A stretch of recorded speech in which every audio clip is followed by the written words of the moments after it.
Hello mga be! Kamusta? Ako nga pala ulit si Kute. Kung sa nakaraang video, nagkwento ako. Ngayon naman, ibabahagi ko sa inyo ang aking isang linggong trabaho.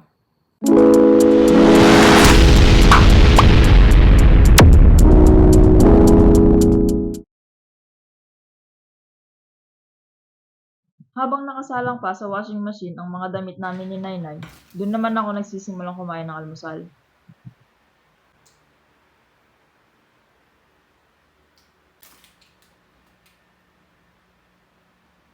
Tapos saka na ako magwawalis at mop.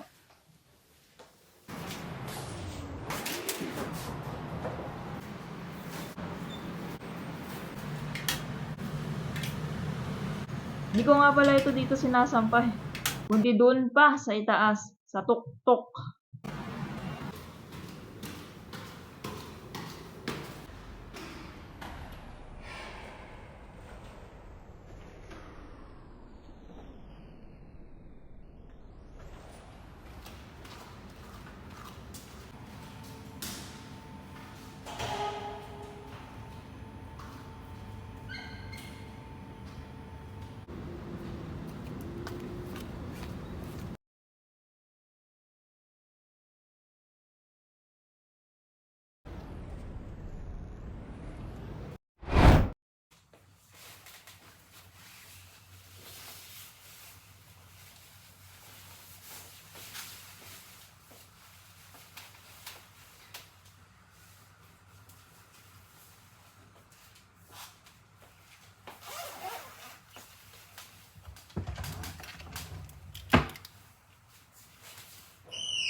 Pagdating ni Cheche, dun pa lang ako pwedeng lumabas.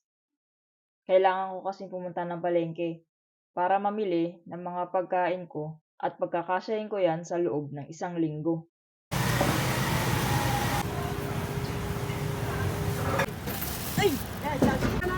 Hai, chị Peggy ko.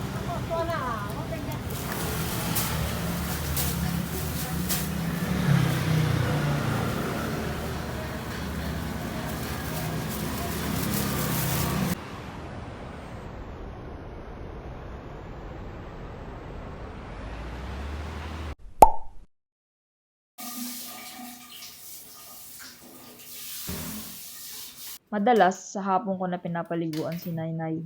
3 beses sa 1 linggo yan. Pero depende yan sa mood niya. Meron kasing time na parang ang lambot-lambot niya. Kaya kapag ganun, hindi ko siya pinapaliguan. Pinagpapabukas ko na lang.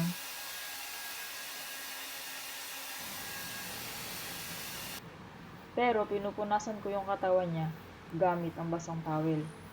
Para lang ma-feeling fresh siya.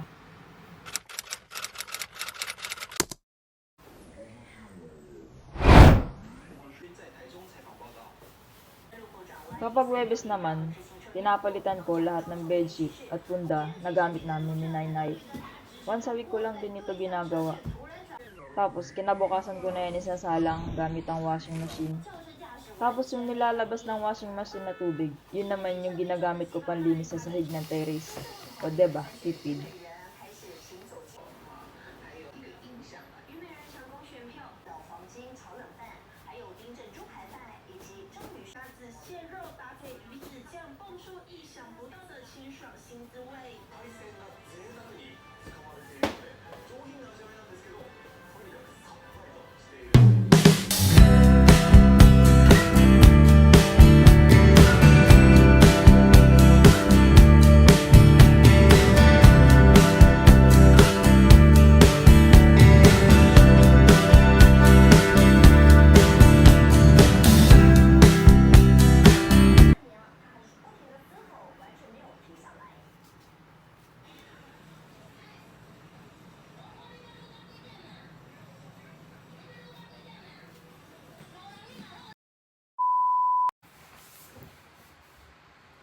Hello mga be!